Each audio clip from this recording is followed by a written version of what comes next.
साथियों, वंदे मातरम, जय हिंद। साथियों, देश में इस समय एक फिल्म लगी हुई है, ज़रूर देखिए।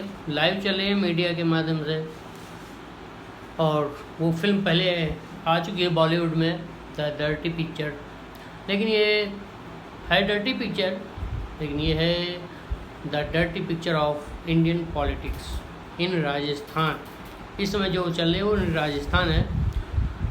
आप लोग देख रहे हैं राजस्थान में क्या हो रहा है, क्या नहीं हो रहा है। सचिन पायलट के साथ जो हुआ शायद वो गलत है। हालांकि पार्टी में आवाज़ आई है कि उन्होंने पार्टी के खिलाफ षड्यंत्र किया है, पार्टी से बगावत की है, और शायद उनके साथ भी कुछ गलत हुआ है, ये खबर आ रही है। हालांकि अगर उनके साथ गलत हुआ है तो मेरी सहानुभूति उनके साथ है, क्योंकि जहाँ तक मैंने उनके बारे में सुना वो एक अच्छे इंसान हैं और पार्टी के लिए उन्होंने बहुत कुछ किया था। एक युवा होने के नाते मैं उनके साथ हूँ, क्योंकि युवाओं का दौर है। देश में ज़्यादातर लोग युवा हैं इस समय। और लेकिन जो भी हो रहा है, अगर षड्यंत्र है या अगर भारत की सबसे बड़ी पार्टी का षड्यंत्र है, क्योंकि उनके मुख्यमंत्री भी यही कह रहे हैं वहाँ के कि ये उनका षड्यंत्र है। अगर ऐसा षड्यंत्र है तो इस समय तो ये षड्यंत्र नहीं होना चाहिए था, क्योंकि इस समय देश बहुत ही गंभीर विपत्तियों से गुजर रहा है।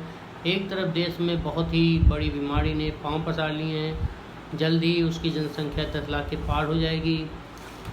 लेकिन और दूसरी तरफ हमारे दुश्मन हमारे पीछे पड़े हुए हैं, और इस सब के बीच अगर ऐसे षड्यंत्र किए जा रहे हैं राजनीति में तो बहुत ही अशोभनीय है, बहुत ही घिनौनी हरकत है। हालांकि अब नेताओं का कोई मान और धर्म नहीं रह गया।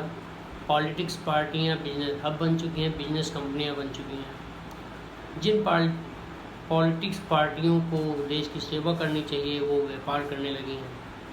उनके प्रमुख, उनके संगठन की नींव डालने वाले आज कंपनी के बॉस बन गए हैं, मतलब पार्टी के बॉस हैं, और वो मालिक हैं एक प्रकार से उस कंपनी के, पार्टी नामक कंपनी के।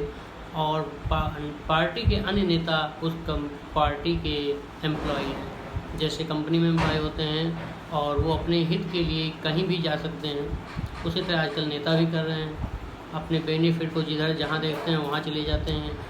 अगर देखेंगे फिर से उनकी पुरानी पार्टी अच्छा बेनिफिट देने लगी तो फिर उसी में घुस जाएंगे। तो ये नेता हैं, और नेताओं का एक काम है, उनको देश से कोई मतलब नहीं, जनता से कोई मतलब नहीं। जनता उनके लिए केवल आंकड़े मात्र है। मेरा उन लोगों से निवेदन है जो इन नेताओं के चक्कर में पड़कर अपनों से संबंध बेकार कर लेते हैं, कृपया सुधर जाएं। आप लोग इनके लिए आंकड़े मात्र हैं और एक वोटर मात्र हैं। ये किसी के नहीं हैं, ये स्वार्थी हैं, ना ये देश के हैं। फिलहाल जो चल रहा है बहुत गलत चल रहा है। कांग्रेस के लिए मेरी एक बहुत ही अच्छी सलाह है, वृद्धजन के साथ आप कब तक अपनी सरकार को चलाएंगे? एक दिन उनका वक्त तो ख़त्म होना है ना, तब आप युवाओं को ढूंढेंगे, और युवा उस समय आपको नहीं मिलेंगे। वक्त चल रहा है युवाओं का, युवाओं के साथ चलिए, नहीं तो आप वृद्धजन के साथ ही डूब जाएंगे और युवा दूसरों के साथ चले जाएंगे, और कांग्रेस एक क्षेत्रीय पार्टी बनकर रह जाएगी। तो समझ जाइए, अभी वक्त है। हालांकि सचिन पायलट के साथ मेरी संवेदनाएं हैं युवा होने के नाते, और जो हुआ उनके साथ गलत हुआ, अगर उनके साथ गलत हुआ है। पॉलिटिक्स में मुझे कोई भी नेता वैसे भाता नहीं है, बस सिवाय एक नेता के, क्योंकि थोड़ा बहुत मैं उसे पसंद करता हूँ, क्योंकि वो बंदा, उसको बहुत चीज़ें कही जाती हैं, खुजलीवाल, नौटंकीबाज, झाड़ू वाला, मफलर मैन आदि नामों से उनको बुलाया जाता है। लेकिन वो बंदा अपना काम करता रहता है। कुत्ते भौंकते हैं, भौंकने दो, कोई कुछ कह रहा है कहने दो, अपना आराम से काम कर रहा है। वैसे नेता मुझे पसंद है, और मैं किसी का समर्थन नहीं करता हूँ किसी को। हाँ, इसमें कोरोना काल में केजरीवाल जी को बधाई दूंगा, क्योंकि उन्होंने कोरोना को बहुत अच्छे तरीके से कवर किया। 80 से ऊपर रिकवरी रेट वहाँ का, दिल्ली का बहुत अच्छा है। और शायद दिल्ली की सरकार अपना अच्छा काम कर रही है, क्योंकि उनके विधायक बिकाऊ नहीं है, आज तक कोई खरीद नहीं पाया उनके विधायकों को। और सभी पार्टियों के विधायक भी बिकाऊ हैं, क्योंकि और सभी पार्टियां शायद राजनीतिक पार्टियां नहीं, अब कंपनियां हो गई हैं। तो आप अपना ख्याल रखें, राजनेता अपना ख्याल रख रहे हैं, वो अपना स्वार्थ पूरा कर रहे हैं। जनता से किसी को कोई लेना देना नहीं है, जनता मरे या जिए किसी नेता को कोई फ़र्क नहीं पड़ता। इसीलिए टेक केयर,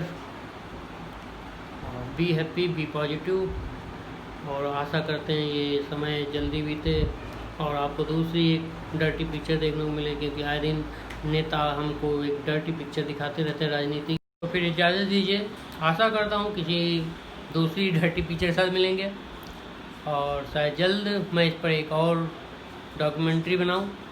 तो इजाज़त दें, जय हिंद, जय भारत।